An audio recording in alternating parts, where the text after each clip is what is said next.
Okay, welcome to this basics class, all about privacy and staying safe online, knowing how to what not to click on when something could be a scam, how to keep accounts safe, and things like that. Okay, the one of the main things we'll want to do is something we can do proactively, something that doesn't depend on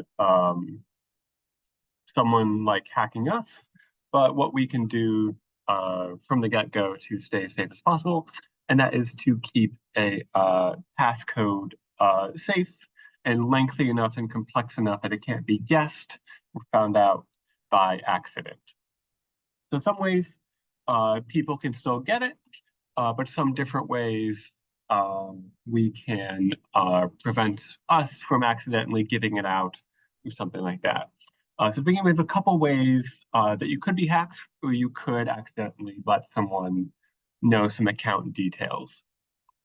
So one way is we have a data breach, and that's when the site you have an account with is hacked into. Nothing to do with you. The laptop you go on isn't hacked. It's the website that you have an account with that itself is hacked, and those bad guys get away with some list of data. Often it's like at least a list of email addresses, names, some details, and possibly passcodes. But often, if you see some site has been hacked, they might not always get away with the passcodes and the payment info you have saved on that site itself if they have that stuff safely encrypted. The bad guys might get a list of data, but it's all encrypted data and it doesn't mean anything to them without that like decryption key.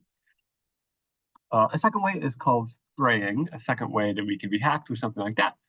And that's when someone attempting to do some hacking has a list of usernames, aka just emails, which we sign up to all kinds of sites to and stuff like that. So people have people's email addresses. That's basically public knowledge.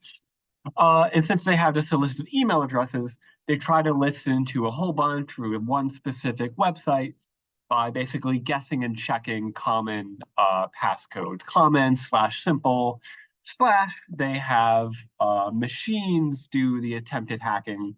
So they can try millions of combinations of simple enough passcodes to see if someone used a simple, not complex enough one, and they can just hack in since someone made it Jets fans 123. So in that case, that's something we can do. We have something that we can do to prevent us from being totally attacked. And in that case, we can make the passcode safe enough. So even if someone has name and email and the sites that you go on, they won't be able to guess, even using a brute machine, the passcode that you use. And then one last attack, and again, this is not all of them by any means, is something called phishing. And this attack is when someone is isolating you specifically. They send you an email, they provide you a link in some way, and they pretend to be something else, a bank, shipping company, Facebook, Amazon, and so on. And when you log into this fake site that they presented to you, this fake site, this fake link, blah blah blah, you might click and download something bad by accident. You might type in account credentials to attempt to log into quote unquote Facebook, but it's not Facebook, it's the bad guy. You just hand typed all the details they need to get away with and do bad stuff. And so that in that case, they isolate people who may not know how to detect these type of fake sites and fake links, and that's a bad thing. And but what we can see is two of these types of attacks, as long as we know what to do and we stay safe with what we can do preemptively and being cautious of links and websites we don't know online, we can prevent a lot of this hacking and identity theft and things like that. So which passcode is the safest, given that we all have dozens and dozens, every single website and account and app that we have has an email and passcode with it. A lot of people have simple passcodes. A lot of people use the same one with every single site, and that's all not quite safe. But the one that we want to keep safest just to begin is not the bank, not the health site, not Amazon with payment info, although we want to keep those safe as well. The most dangerous one to have let loose is the email passcode. And this is why, because most sites Not all of them. Some of them have built-in foolproof techniques to avoid this. But a lot of sites, if you go to that site and you attempt to log in, but you say, oh, I don't know my passcode, I lost track of it, you can get one of those, I want to reset my passcode buttons, and they will email you a link to reset the passcode. They use that as a second type of identity. If you have access to this email, which is linked to this account, you must be the same human. You must own both of those so we can safely let you reset the passcode. But if someone has hacked email or gotten access to email, they can have access to basically any site, any account that uses this pretty common method of I lost track of my passcode, send me a link, reset it. So they can use all of those sites, reset options to get access to all of them, even if they originally had different passcodes, and get in. And you have a lot of stuff in email. You probably have a lot of emails from Facebook and which bank you use, which Blue Cross website you log into to check health info. So they can just look into that, look in the email inbox to see which sites you have accounts with. So email is really one of the key ones that we want to keep safest. We want that passcode to change often, be lengthy, be complex. But obviously, us humans, we still want it to be something that we can type in or find easily, not 16 characters of exclamation point, capital J, little X, capital C, capital B, pound sign, blah, blah, blah. We don't want a passcode like that, but we still need it to be pretty safe. And we'll talk about ways of making a complex enough passcode, but not have it be something that only a robot could memorize. One way that we can now avoid this pit trap is multi-factor authentication. So when you log into a site, or you try to reset passcode, nowadays you can use multi-factor authentication, MFA, also two-factor authentication, or 2FA, is when you go to log into a site, do something, and even though you gave them the passcode and email to get in, they say, oh, wait, hold up. We sent you a text with a 6-digit code. Can you type that in? We need you to open the Gmail app on the phone that you have and click, yes, this is me. That's what that is if you didn't know the name of what it is. And the reason that's the new big thing, and hopefully a lot of the sites you have uses it, we want this to happen a lot, is because since it's texting or doing something with a physical phone, which is not as hackable, you need that physical phone to open an app or do something. It's kind of like a physical key. So even if someone hacks you or they know email and passcode to get to some site, if they go to log into it, you have the phone, so they can't get into that site, even though they have all the credentials they think or hope that they would need. A lot of sites and accounts use this. If you don't know how to switch it on, or if you can look in that account or that app's settings. You can just Google, flick on multi-factor authentication with Amazon, with Facebook, and just Google it to see if you can do this and how to set that up. And just to explain why and when multi-factor authentication does happen, usually it's when you try to log into a site that you haven't been into a while. So that site just wants to double check it's you. It's been a while since they've seen you. They want to double check a couple types of ID. Or it could be when you go to a new device, you go on a friend's laptop, you go on a public PC at the public library, and the website, the device, your account will know you haven't logged on that machine in the past. We don't know that you own that machine, so we just want to double check and use both types of key to get into this site. So this is a good thing, as annoying as it sometimes is. But like we can see on the side, usually it's not going to happen every time. It might happen once in a while. Might happen when you use a new laptop or something like that. But it is a really safe thing that you should put on if it's possible to do. This is what it looks like using Gmail authentication. So you'll see something like this pop up when you try and log into a site. They'll say something like open the YouTube app on the iPhone. This is what you'll see on the phone itself. You'll open up the YouTube app in this case. Sometimes it's Gmail, sometimes it's the Google app. It could be different apps, or it could be a notification on the phone itself. So you go to the notifications menu, but then you just say, yes, it's me, if it's you. And if it's not you, if you don't own a Windows machine, if you live in Texas and you don't know anybody in this town and you're not on Facebook now, that's when you click no, don't allow. And then not only have you been prevented from being hacked, you know instantly that someone's trying to get in. So you can click no, don't allow, and Google or that website will say, okay, someone may have been hacking you, trying to, let's reset some passcodes and set up some new stuff to push them out if they knew anything about you. To get into it with Google, to set it up with Gmail, if you have Gmail, you go to google.com. I can show you. So I'm in Google. I'm logged into my account, and I'm going to go to this little icon, the Google Apps button. I have all my Drive and Docs and Gmail, but I want to go to my account. I'm going to click on that. I'm going to go to my tabs on the left. And then if I go down a little bit, you can see all the stuff saying, last time you logged on, which devices you've been on. And you can double check this if you want to check no one's been sneaking into your account.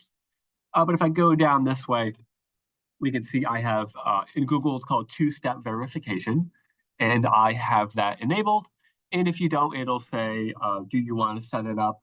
Click on this tab, and you'll just have to type in some cell phone info, and they'll double check that you have that cell phone, and then you'll be set up in about 2 minutes.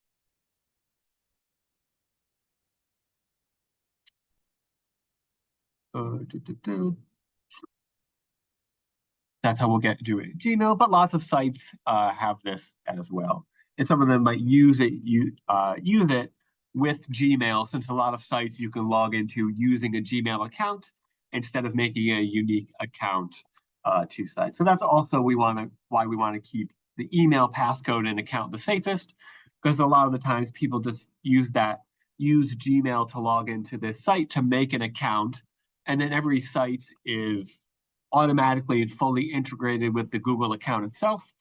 So if people can hack the Google account, they can get into all those things that easily. When it comes to staying safe with a cell phone, the thing we have to keep in mind is most apps on a phone stay logged in. Some apps log you out all the time, like my Chase Bank app, I have to log in every single time. But most of my apps, like my Notes app, my photos, my cloud documents, maybe some of my health apps, although often those will log you out every single time as well. But my email app that always stays logged in, my text messages, contact lists, again, Notes, especially if you keep notes of accounts and passcodes and things like that. That's all freely available if someone just finds the phone and you haven't set up a screen lock on the phone. So one of the safest things you can do is just set up a simple phone passcode, even something like a simple 6-digit PIN beats nothing. You can also use like Face ID and thumbprint unlock if the phone has that, to make the phone safe to use, but still convenient to unlock in half a second. And the good thing about the the phone passcode or a phone PIN is that even though it's only 6 digits, it doesn't seem that safe. There's only a million combinations they can use. Oops, a couple thousand. But if they try to unlock it so many times, about maybe 5 times, the phone will begin to stay locked out, increasing amounts of time.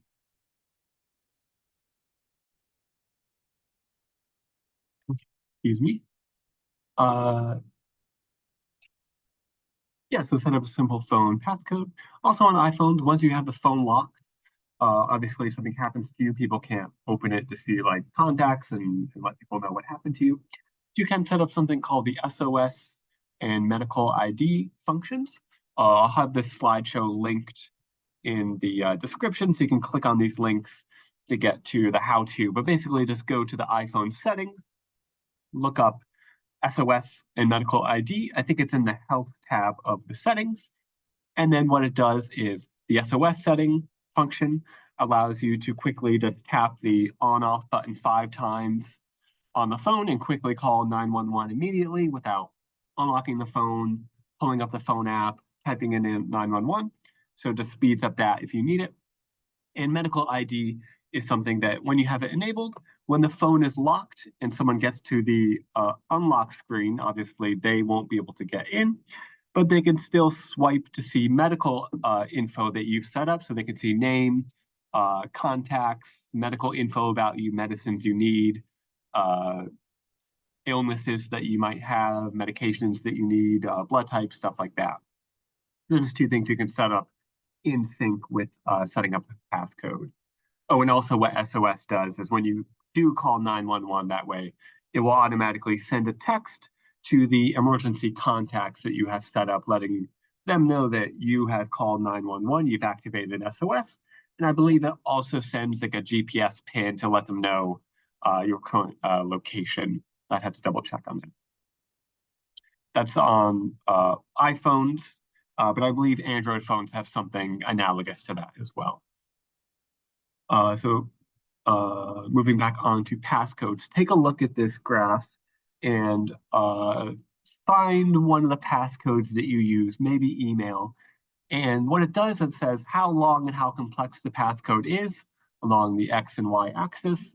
And then you find the intersection to see how safe that passcode is, how long it would take someone hacking you using a machine to break into it. So even if you have an 11-digit PIN using just digits, even 11 digits, they can still hack you instantly. Even if you have an 18-digit PIN, it will only take 3 weeks. If you have a passcode like JetsFan123, that's someplace in this section. So they could still do it in maybe a couple seconds, maybe a day or a half a day, depending on exactly how long it is. So we do want to tend down to this side of the graph when it combines complexity with length. So we definitely want to do that. One good thing that we can do, this is the new kind of trend, is instead of a passcode being something like JetsFan123, Monkey99, swapping out like zeros and O's and threes and E's and stuff like that. Even having something like this bottom example, which is what like websites always want you to use something like that, or even twice that length of totally random nonsense. What we can move on to is kind of combining a lot of length with just a little bit of complexity. So we still get into this like yellow and green band, or even the orange band, which should keep you quite safe. And it's something called a passphrase. And what it basically is, it's something memorizable. It's something basically like a full human sentence using capitalization, spaces, punctuation, maybe swapping out a couple things, maybe something specific to you, a saying you use in the family, maybe a famous song quote or something like the Hamlet quote at the bottom. But we want to tend away from those a little bit since they might be easy to guess. If it's the most famous, T Swift song, maybe someone can guess that. But something like this that you can type in easily, easy to memorize, but it's still quite a long passcode. And it has complexity because it might have a couple digits, spaces and commas and punctuation symbols to make it complex as well.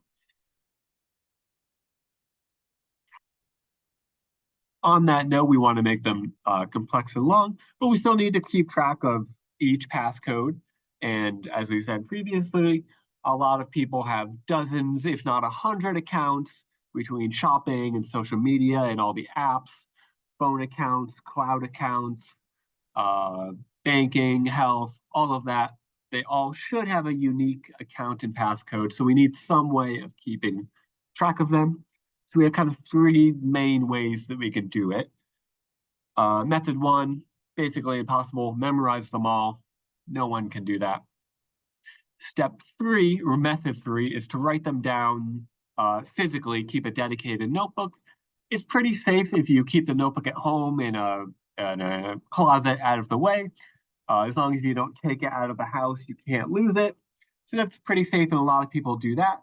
It can get unsafe if you keep it with you, you take it on the go, keep it in the wallet, which you could lose. The wallet could be stolen, and then they get that little notebook as well. So it has its advantages and disadvantages. But it obviously can't be digitally hacked. You would have to physically lose it or have it be stolen. But method two, the techie solution, is to use some type of like passcode management app or some website that keeps all the account info encrypted so that you can access it anytime in any place. These apps, things like LastPass, KeePass, and Dashlane, I've just listed a few of the main ones. So I'll leave it up to you to check out each one, see kind of how it's been standing in the news, if it hasn't been hacked at all, if it has lots of good reviews, if you see IT people suggesting it. Always, keep up to date on what could be the safest one and most economical one. If you don't want to pay to get one, you can use a free one, but just know which one you get. So what these is basically a passcode account vault. You have one passcode to get in, and then once you basically log in or access one of these apps or websites or Chrome extensions on the laptop, it'll help autofill anytime you try to log into an account. So if I'm on my Google Chrome, I'm trying to get into Facebook, I have a little Chrome extension to get into LastPass. And when I try to log into some website, the LastPass extension will activate and just autofill all my info as long as I'm logged into LastPass. So if we have one of these, this is the new thing, the new safest thing that we need to keep safe. So we want a long and complex passcode, and we also want to change that, at least every 6 months. We don't want to make a passcode and then have it be the same the next decade. We want to change that pretty frequently. Maybe once or twice annually might be safe. Just like anything on a device or on a digital cloud, it can be hacked, these things.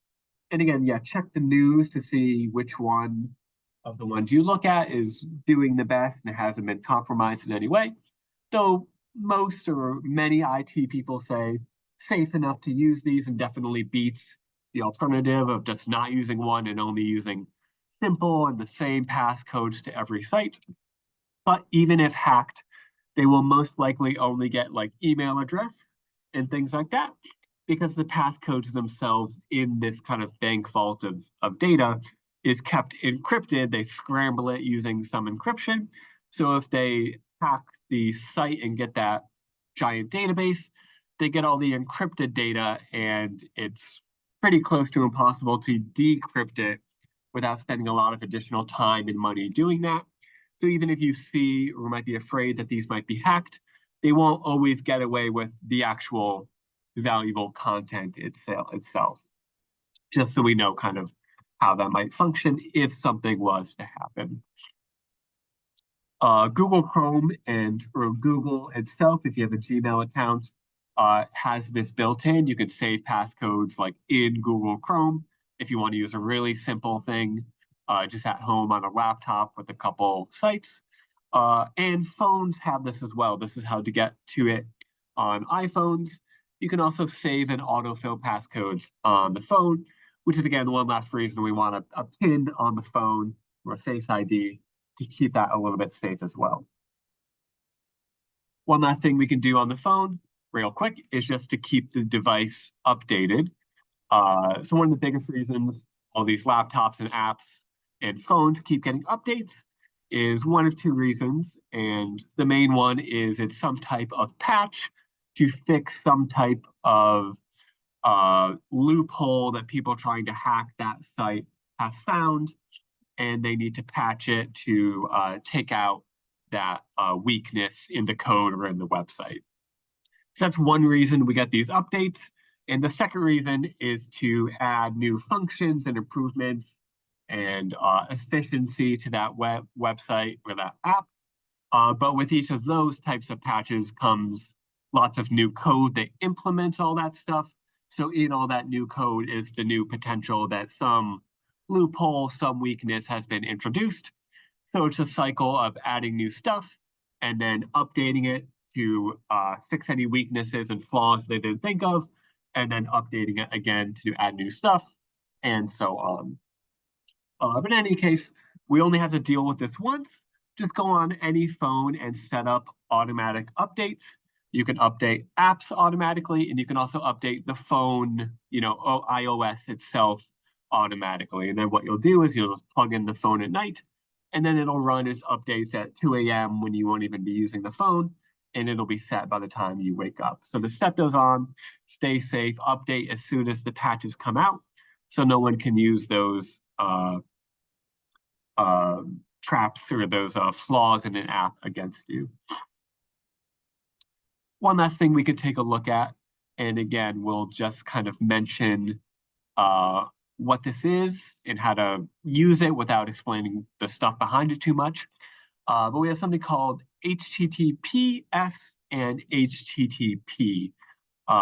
You might recognize this from the beginning of most web addresses, like the full name of a website usually has like a www in the beginning, but it also has an HTTP or HTTPS : / www and so on.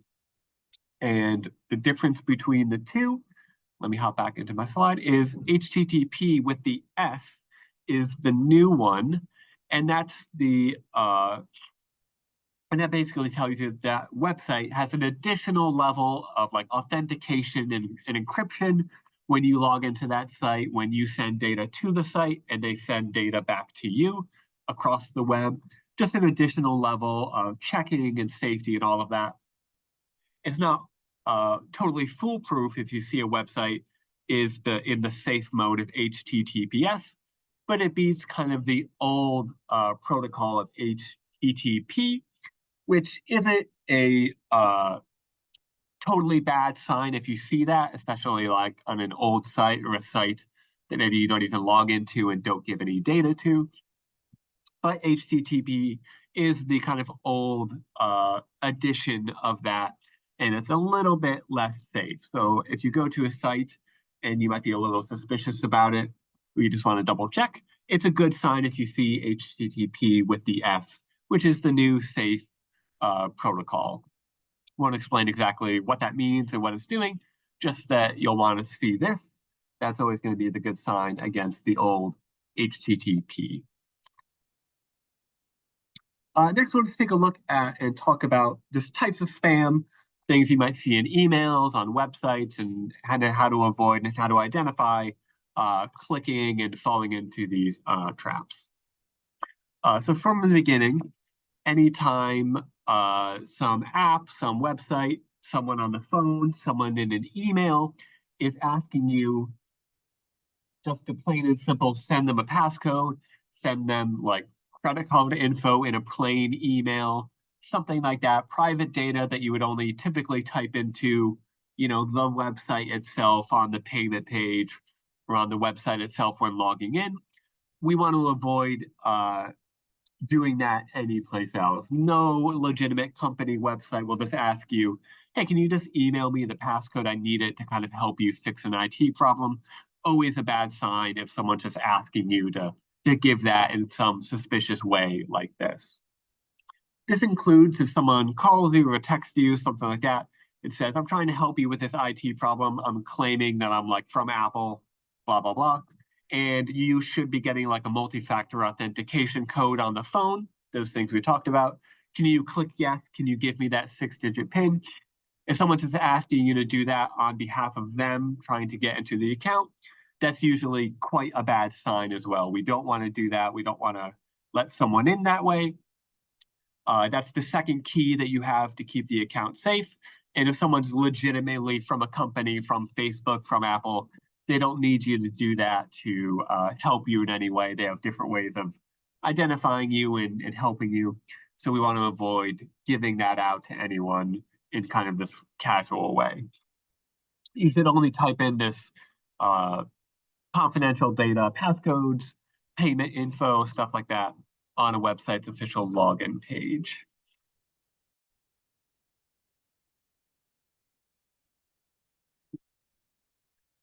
Okay, please excuse the jumps. I'm filming this in multiple segments. So in conclusion, if anyone calls, emails, texts, anything to help you log in, fix an account thing, they need a payment fix immediately so you can get something shipped to you. They need you to provide something so the account doesn't get deleted immediately. Always avoid those. Go to the official website, log in, official app to see if you have any notifications of pending things that you need to fix, to update. And don't be swayed by these basically threats that you need to do something immediately with them to avoid something happening to you. So always double check, and when in doubt, hang up. Don't click anything in that email. It just goes straight to the company website, phone that you know and can trust. Email is a big one. We get, it's estimated that at least half of all emails totally just spam. Not always dangerous spam, just people trying to sell you stuff, but sometimes dangerous spam in which you don't want to click something, you don't want to go to some site. So we do need to keep an eye out, but it's at least half, so don't be too lacking in caution if you see something that looks suspicious. It's at least half of emails, so if you think it might be suspicious, it probably is, just given the odds. So be cautious of any emails that need some action from you that you didn't expect. If you see something from UPS or Amazon saying you need to fix something to get a package shipped to you and finished, but you didn't buy anything, you don't expect any package, be cautious. If you need to do anything else like that, something to be suspicious about. If you get an email saying you bought an app and it's just like an email receipt and you think, oh no, someone hacked my account. Well, maybe someone did, but it's equally likely at least that the email itself is faked. You haven't been hacked. You haven't had money stolen so someone else can buy an app with your money. It's the email itself that's the dangerous thing. If you click on something, then you could lose money or lose details that you want to keep safe.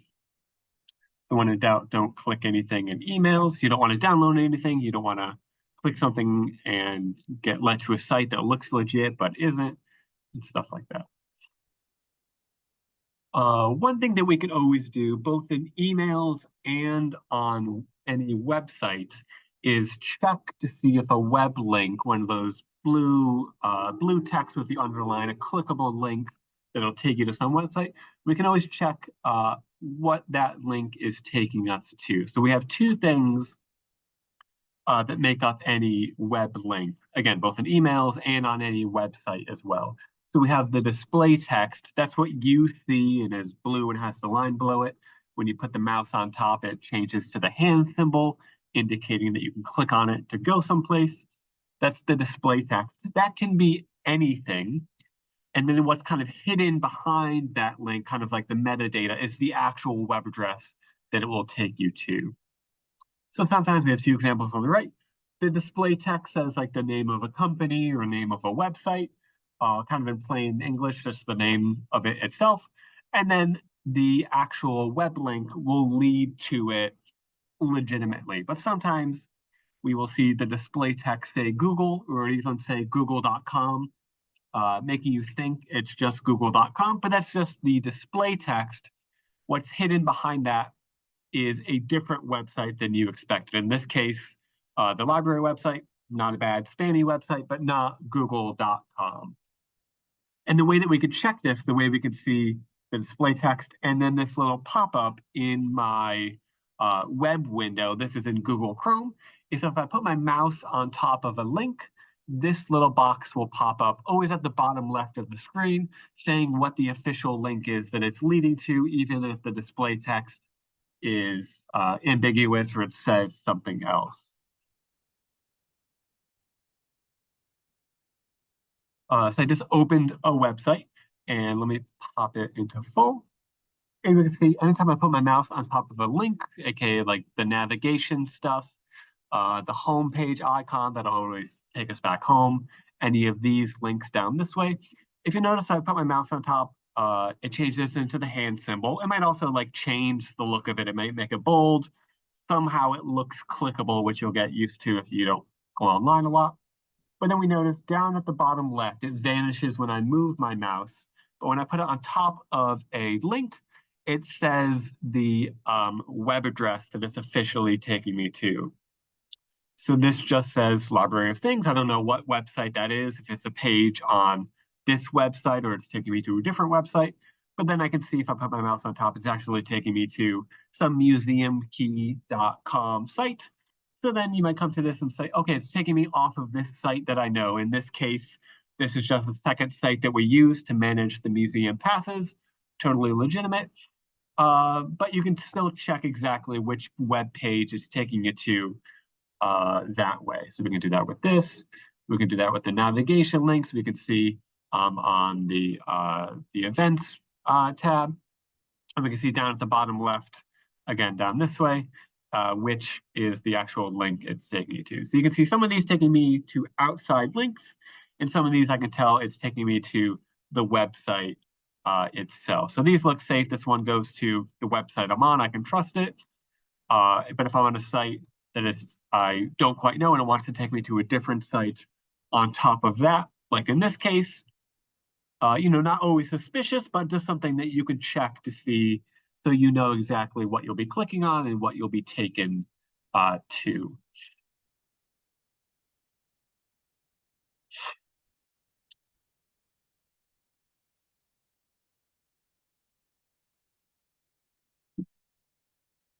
So we can do that as well. Just in general, if an email looks suspicious, just like with phones and phone calls and text messages, don't download any attachments. The best strategy is just to leave it alone or even delete the email. You can do this without even opening it based on like the email, who it's from, and the subject line. You can tell if it's like an unsolicited email that you don't even need to do anything with. If you do open something and then you realize, oh no, this looks like spam, it's not always going to be doom and gloom. Just because you opened a spam email doesn't mean that something bad happened yet. Usually they'll still need you to download something, click on a link and go to some site. But if you can, just click on as little stuff as possible when you know something is suspicious.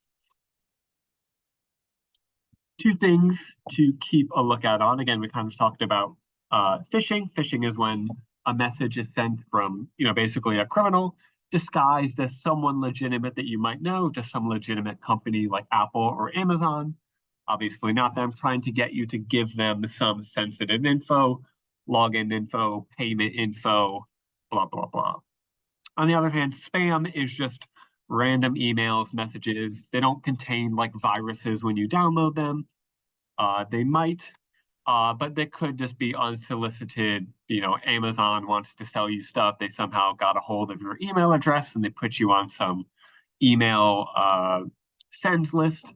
So not always dangerous, but it's just kind of like mass emails that people and companies send out to try and sell as much stuff. But phishing is specifically dangerous and trying to fool you into thinking it's someone else. Just a whole bunch of examples now to finish up this segment. This one is a website. So this might pop up when you click on a bad link on a site and you have this pop up. Looks spooky, looks maybe legitimate if you don't know. A couple things to notice about it. One, if you just click something and something you totally don't expect pops up, that could be the spam itself. This says it detected a threat. It's trying to pretend to be some legitimate IT company or legitimate like virus shield thing that you've downloaded previously. But in this case, probably nothing bad has happened yet. This is itself the virus if you click on anything, do anything with it. We can notice the kind of intimidating threat hidden down this way. If you try to manually remove the virus, aka don't trust them, but just clean it up yourself, it says the PC will explode basically, and you'll lose all the data that you have. So anytime you see something threatening like that, that's them trying to goad you into trusting them and letting them do what they want, and that'll be bad in the end. When you see something like this, try not to click on anything in the page itself. So within this box, don't click on anything, even this OK message to get this pop-up to go away. Try to avoid that. What you can do is just close out the tab or even close out the whole set of windows. Since you maybe got to this site from a different site by clicking some link, maybe you want to close all of them. And then you'll maybe be good to go since you didn't click on this, which is maybe the virus itself. If you close it, you'll be fine since you didn't click on this. This is an email example. Looks like what you might get when you actually buy an app, on an iPhone or something. But in this case, you got an email saying you bought some video game, cost 29 bucks. You don't want that stolen from you. Looks like you want to maybe click on a link to get to the Apple site to let them know you didn't buy it. Click on this to cancel. But we can notice if we just slow down a second and again think that most stuff is spam, a lot of stuff is suspicious. We can see a few clues that it is the spam itself and nothing has actually happened. One, we could go to a bank, go to my banking site to check, have I paid this much money? And when I see that, no, I don't have any payment for 29 bucks, yeah, I didn't actually get money stolen from me. The spam itself is getting me to click on these links. Something in the email itself that's a giveaway is going to be things like typos and things like that. So we see some random capitalization, we see some misspellings, lack of spaces, and things like that. And this is just a photo of this, a screenshot of this fake email. But I can also put my mouse on top of these links and see what little website pops up down this way. If I put my mouse on top of this, expecting you to go to appleappshop.com, the official site, but instead it's some totally random site that's the actual link down this way. Spam, you can go ahead and just delete it. Next to this, something we might see on phones a lot, and we might especially see things like this when we have like freemium apps, those apps and games that you can download without paying, but they constantly show you ads as a way of actually making money since you didn't pay to use them. So in this case, this kind of stuff most likely isn't going to be like you click on it and get a virus on the iPhone. It's just going to take you to this random app that wants you to buy it as well. It's just going to open itself up in the Apple App Shop. So less dangerous than just annoying, but still a good example of stuff we don't want to be clicking. The confusing thing about this one is that it has a fake X or a fake close button.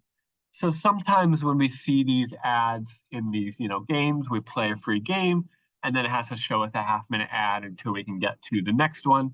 Sometimes they'll have fake X buttons, which is this one. It's actually fake. And if we click that to close the ad, it's actually the button they want you to click to get to this Flip app website or Flip app in the app shop.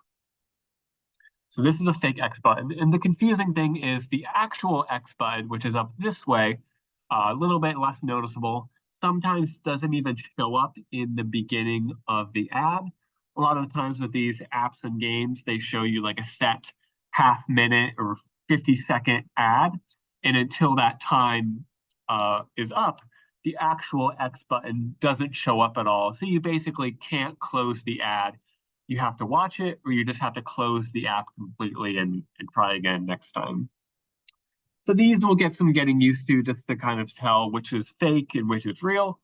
One way you can do it is once you've seen enough, the actual X button will be known to you, and it'll also be the same across different apps. This X button was designed by the Flip app when they made this ad, so it might match the ad itself, but this is Apple's X button. It's going to look the same across all the apps, so you might get used to it that way. Switching to websites, we often see these pop-up boxes at the top, at the bottom of websites below all the actual content of a website. Two things to see. One is, again, we have two X buttons. We have the ad down at the bottom. Then we have a bunch of buttons on the side. We have two X buttons. Which one actually closes the ad? And which one is like a fake one that'll take you to, I guess, Microsoft selling product page, if indeed this is actually Microsoft. The way we could tell is by the symbol next to it. I have a blown up edition of it up this way.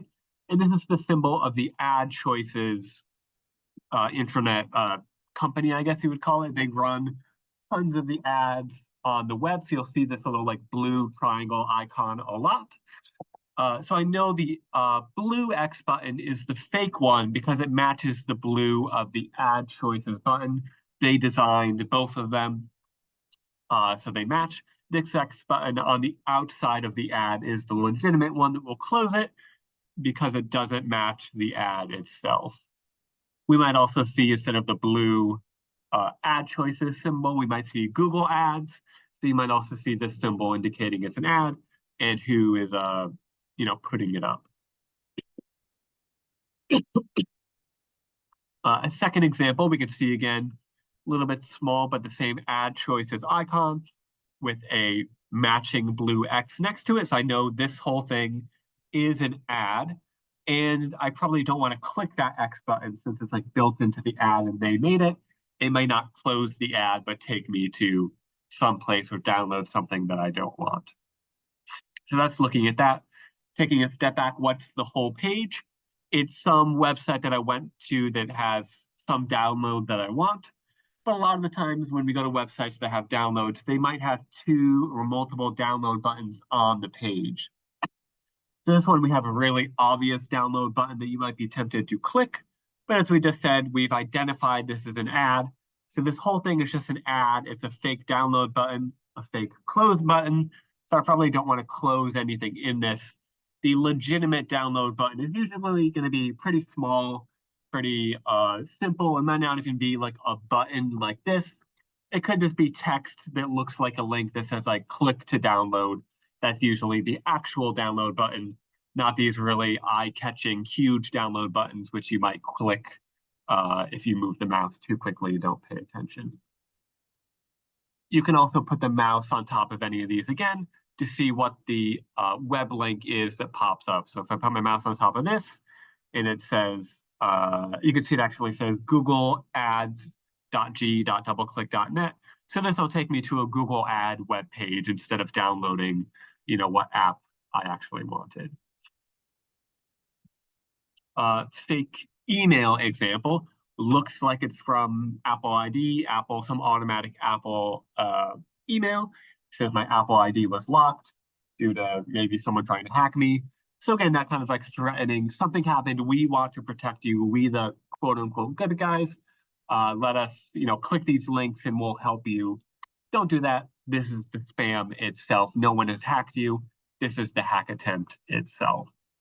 Couple giveaways. Again, some like unusual English, some spelling typos. We could put the mouse on top of this link, which again, this is just the display text. The actual link might not be apple.com, but spammywebsite.com. So don't be fooled just because it looks like the website. That's still just the display text, which they can make anything they want. A slightly less obvious clue that this is fake is that it says it's from Apple ID, but when you make an email address, I can do this on my own Gmail in 3 seconds if I want. You can make the display name of my email account anything that you want. So I can make my email from Apple ID and just make that my name on the email account instead of my own name. So the name could be faked. What we want to do is click on the little arrow next to the email to and from. That'll kind of give me an expanded info box and let me know the actual email address it came from. So it could say from Apple ID, but it's actually from Spammy John, click this bad link at gmail.com, something like that. One last extremely subtle clue is that the initials of this email account is AL, despite it saying Apple ID. And that's because it says AL because this says Apple, little l, capital D. So they've tried to use the similarity between a little l and a capital I to kind of fool you. But we can see, yeah, things don't quite match up in a couple places. Delete this email. If you really want, log into Apple's official website and check to see if they need you to do anything. But if you go to apple.com and don't see any notifications that you need to check something, this whole thing was faked, and as long as you deleted it, you should be safe. Next, we have a fake Netflix email. We won't even look at the full email body to find like typos. It looks pretty legitimate. Got the Netflix logo, nice looking button, but all the way up at the top again, the email display name, they made Netflix, but it's actually from this totally nonsense string at bihvgh.com. Netflix is going to send emails from official something at netflix.com email addresses. We can identify this without even looking at the email. We didn't even have to open this email. We could have seen from the inbox itself that we don't need to be opening this.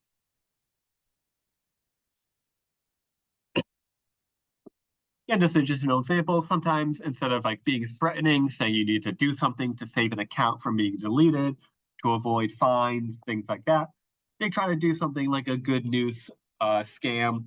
They might say like you won the lotto, blah, blah, blah, click on these links to get money, stuff like that. Be cautious of those. People don't usually want to just give people money. So if it sounds too good to be true, usually will be. So suspicious off the bat, that one.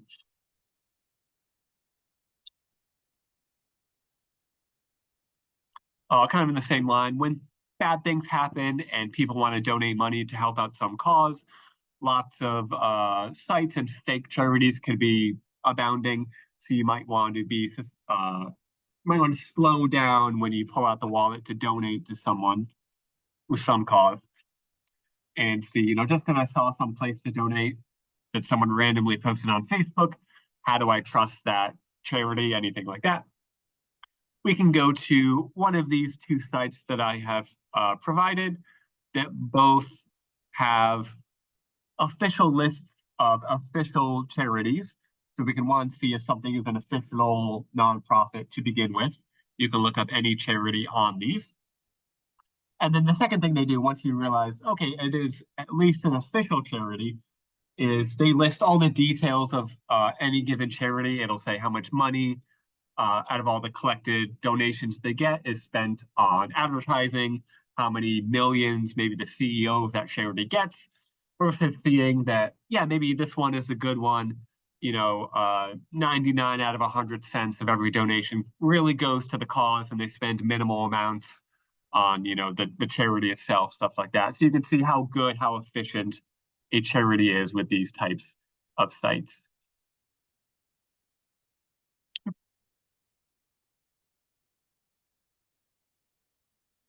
Again, just additional examples with web addresses. So you could say, I got taken to a website. It looks legitimate. It looks like it says an official company website up at the top, but they could be faked in a couple of ways. Like this is Bank of America. So kind of depending on you to kind of glance at the web address and think it looks legit. This one uses the same trick of using a capital I to look like a little case L. So this actually says WIA. So that's not the site that you think you might be going to. And then we have something like this. You could see an email that says, blah, blah, blah, do something with PayPal. You click on a link.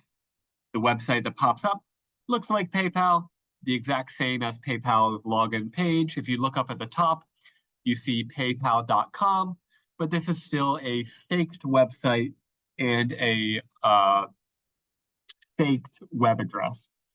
And we can tell that because we can see it says paypal.com dot a bunch of stuff.com/. So it's quite a long web address. If we don't know much about like how a web address is made up, we might be fooled about this. But we could take a look at this page to see how is a web address made up and what bits of it can be like faked to look like something else. So anytime we go to a website, like the company name, like the main name of a website is going to be this stuff in the middle. So it's going to be HubSpot.com/something, or just HubSpot.com/ and then nothing else yet. So this middle bit of the web address is the legit main company name that can't be faked. So no one's going to have something that says Facebook.com/ blah, blah, blah, and that's a fake site. Facebook owns Facebook.com. So any facebook.com/webpage, they will own and can be trusted. But any website, when it comes to these bits of black text, both to the left and to the right, can be, we'll say, not faked, but be made to anything they want. It's not even being faked. They own a website, so they can make these bits of the web address anything that they want. It's a little bit confusing, but let's go back, analyze this one again. So we could see, I want to find my base web address, which is, again, the middle stuff right next to like a .com, .net, .gov, and the crucial bit, the initial slash. So this bit is always going to be like my main website name that can't be faked. So if I come back, we can see it says paypal.com, but it's not paypal.com/something. It's .something, .something, .something. Then we see down this way, .com/. So this is going to let me know this bit that has the yellow line below it is the website. This is the website that I'm actually on, confirmation managersecurity.com. So who knows who owns that site? And like we said, anything to the left of it, they can make to be anything they want. And anything to the right of it, they can make to be anything they want as well. So this one's quite tricky, quite techy, and you kind of need to know stuff. But and you don't need to memorize this, but if you see something kind of like this and you don't know, oh yeah, how did we identify what's an official website? Just at least be suspicious and maybe wait until you can get some confirmation of if that's a legitimate website. So quite tricky, that one. Maybe a bit confusing, that explanation. But if it confuses you when you look at it, like this kind of does, maybe just take a pause.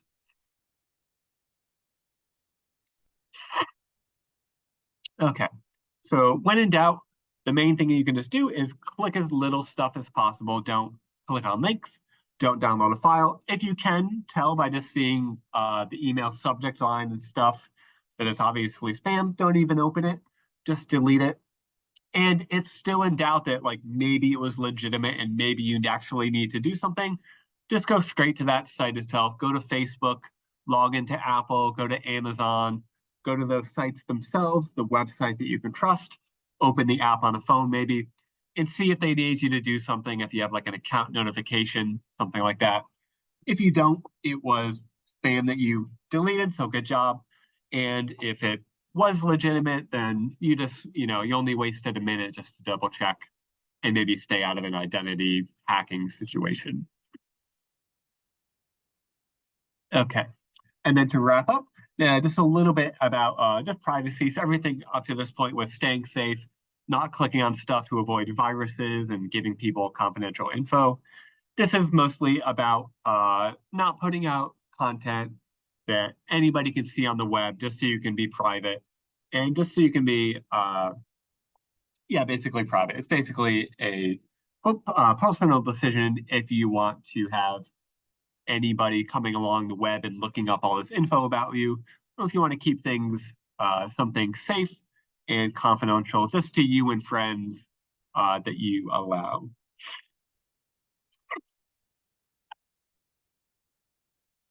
So one thing to explain is the incognito window. You may have seen this.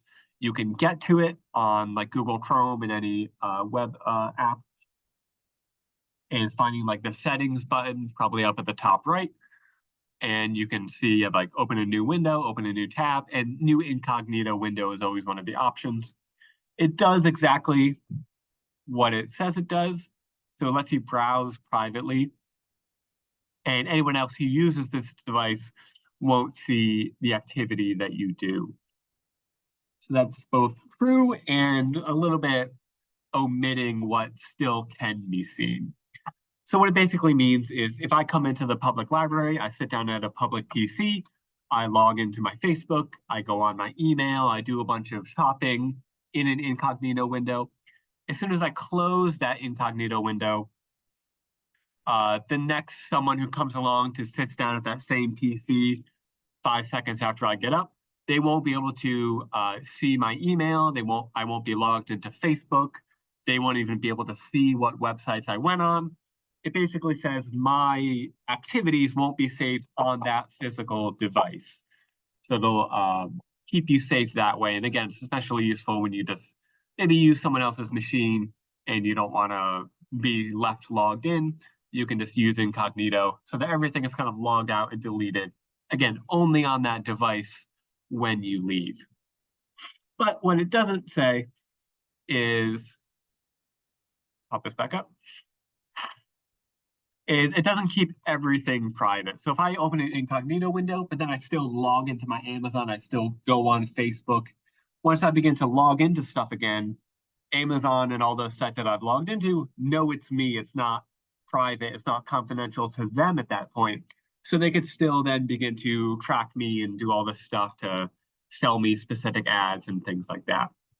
So it doesn't keep me private from like the websites that I visit and log into, especially, but it does incognito mode keep me private from anyone else who comes to that machine. I'll be logged out and all my website history and stuff will be deleted. The human, will be able to see on that device, but I'm still susceptible to kind of being tracked by all these high-tech fancy ways that companies use.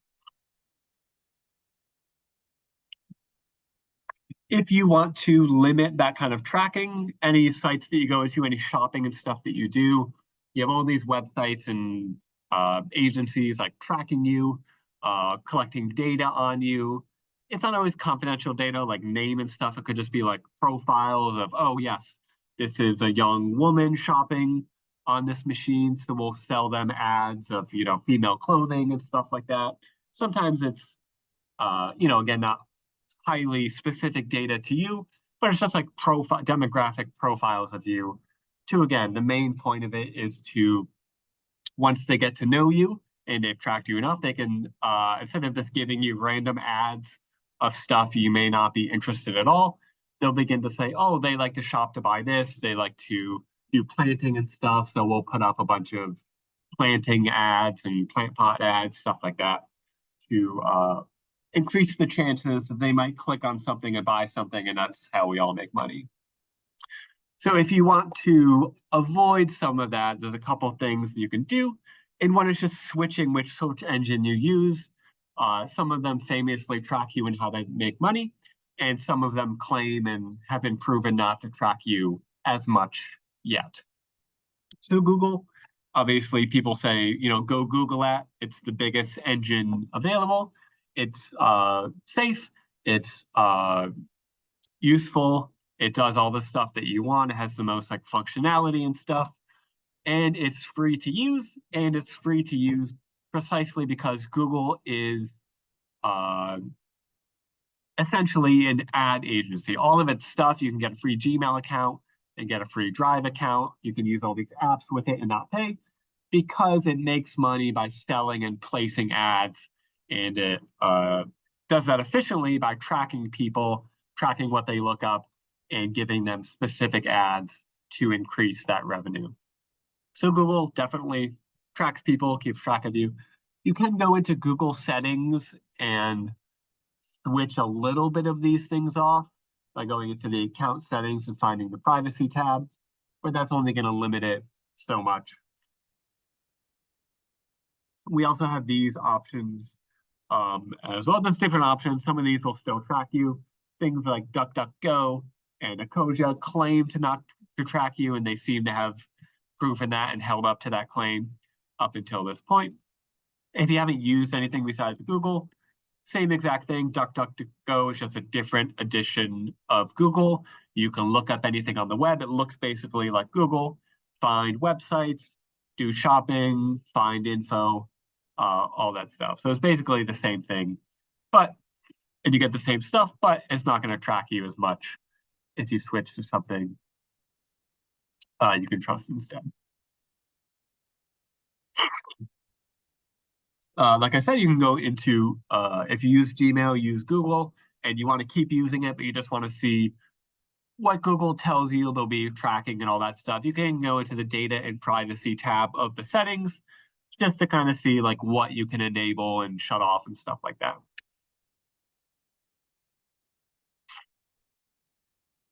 Something that's a little bit tedious, but not really. that you can do to kind of stay safe and not be as tracked as stuff is just to make what's called a throwaway account, usually an email account, so that when you sign up to free trials and buy stuff at a specific website you won't be using again, and you don't want them to keep sending you spam mail and stuff, you can just make a second email account. You can make a free Gmail account in 20 seconds, and then you can use that email account to sign up to a bunch of free trials, buy stuff at one-off shops you won't be using again. In a month, that email will be filled with 1,000 spam emails from all the new stuff you got. But then when you want, you can just delete or basically not log into that email account again. And then the main email account you have is going to be not as filled with spam, since you kind of kept it safe and only used it with kind of the main stuff that you want to use. And then kind of just like a general principle about staying private online is watching what you post online, especially with like social media accounts. A lot of social media accounts, you can change the settings to make them private so that only friends that you have accepted can even see the account, see things like name and what job you have and interests and what groups you belong to, lists of friends, all the photos you have. You can switch that on, but it's usually opt-in. So if you have a bunch of social media accounts, they might be fully public at this point if you haven't done anything to change that. So you might just go into the settings and update that.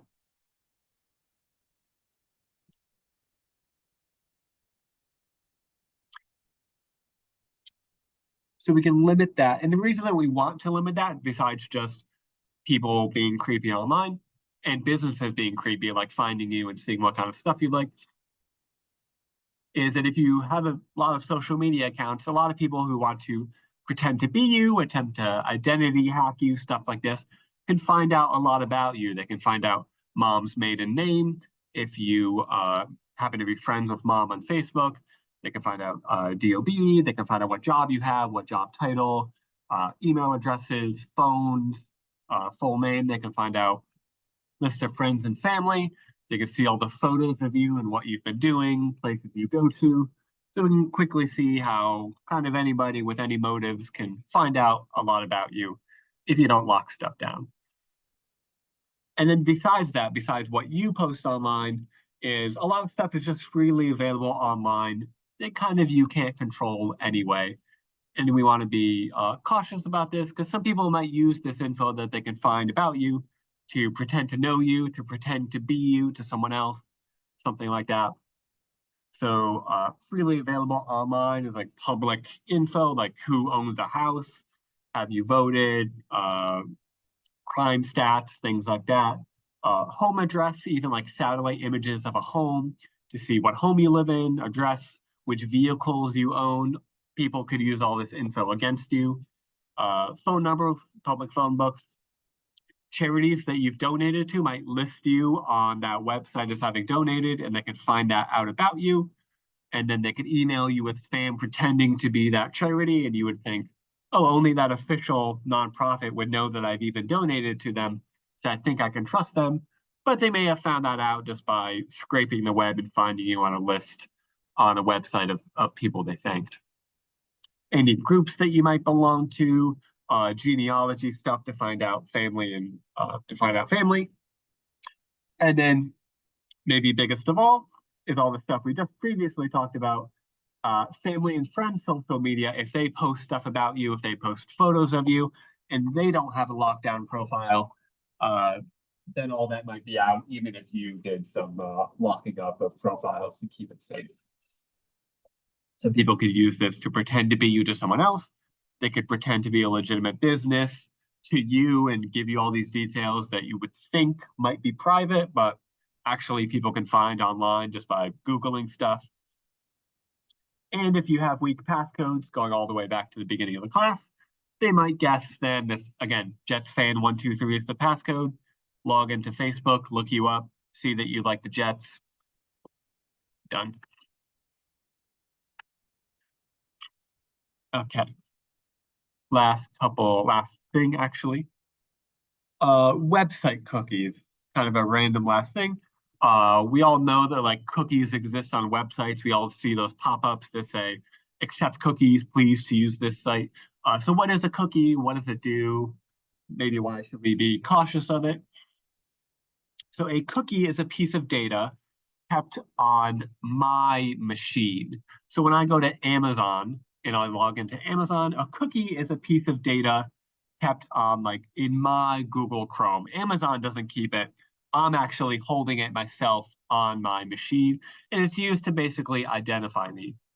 And one of the main reasons we have cookies, an actual useful reason, is to help like auto log you back into a website. When you like uh, close the laptop and then come back to it the next day, and you go to Facebook and you just log back in automatically, there's probably going to be a cookie that's logging you back in because in that web window that you have a hidden cookie someplace that Facebook gave the machine that you have. There's like an official badge saying who this is. They've been checked with credentials. They can just come back into Facebook without logging back in every single time. So that's a good example of what a cookie is. Something that you have that a website gave you. And when you go back to a website, you hand it back to them to kind of say, I've already been to this place. I don't need to like show you ID again. We get that, kind of think of it as like a coat check ticket. So you can easily go back and like retrieve like a website session, again, logging back into Facebook by giving a ticket that you have back to that website so they know that they've checked you and authenticated you. So again, used to just log back into a website. But the second use is to track you and to make specific ads that you might like. And the way they do this is if you have a cookie, if you go to Amazon and look at a bunch of stuff, they give you a cookie that says, oh yeah, you looked at like plant pots, you looked at some gym equipment, looked at some yoga mats, you log out of Amazon, and then maybe you go back to Amazon next time. You haven't logged in yet even, but it's still showing you like yoga mats and stuff like that. How does it know that if you haven't logged back in? Well, because you maybe have some type of tracking cookie that you have, they gave to you. And when you go back to Amazon, they say, oh, I'll take that cookie you have. I don't know who this is, like by name, but I know they like yoga stuff and things like that. So that's the tracking type of cookie. And that's kind of like a simple explanation of how it's, what's going on. So most sites have like a pop-up saying like, do you want to accept all cookies? Do you want to not accept? Do you want to like manage cookies? A lot of the times websites have like cookies that you have to accept. Things like the website session, logging back into the website. That's a useful one to have and not a bad thing to use. But you might be able to decline by taking a second to look at the options, the tracking cookies. So you could say, no, my website session, but I don't want you to know and don't want you to give me a cookie with all my like shopping stuff that I did. You don't need that data. So I'm going to opt out of that.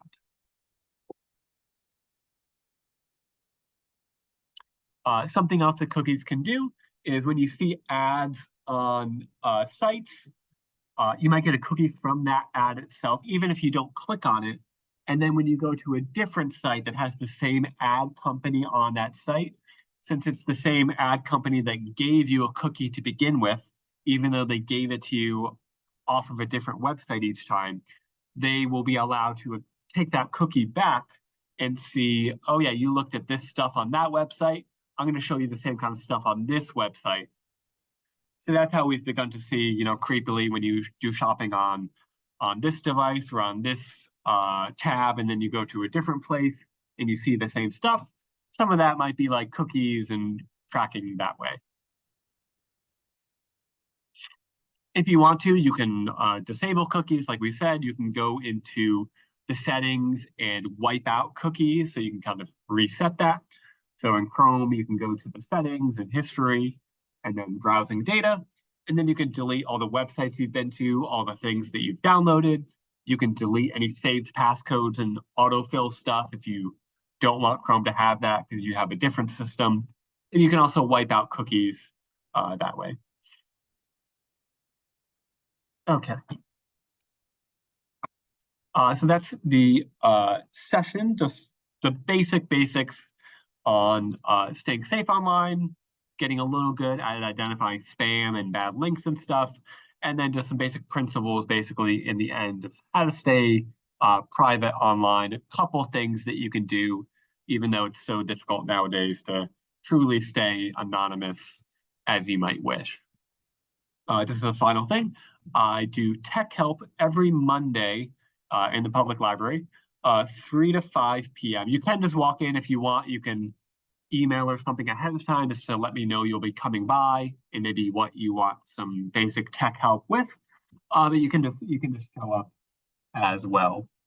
So any basic tech help if you have if you don't know tech that well, if you have a new phone, you don't know how to do something on a laptop, kind of anything like that. If you want help getting the library ebooks that we provide, stuff like that, all of that you can come by and I can show you in a couple minutes.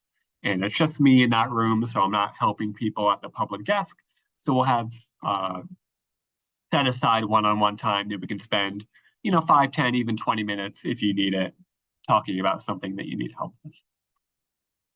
Okay, thank you all. Hope to see you at again some different class.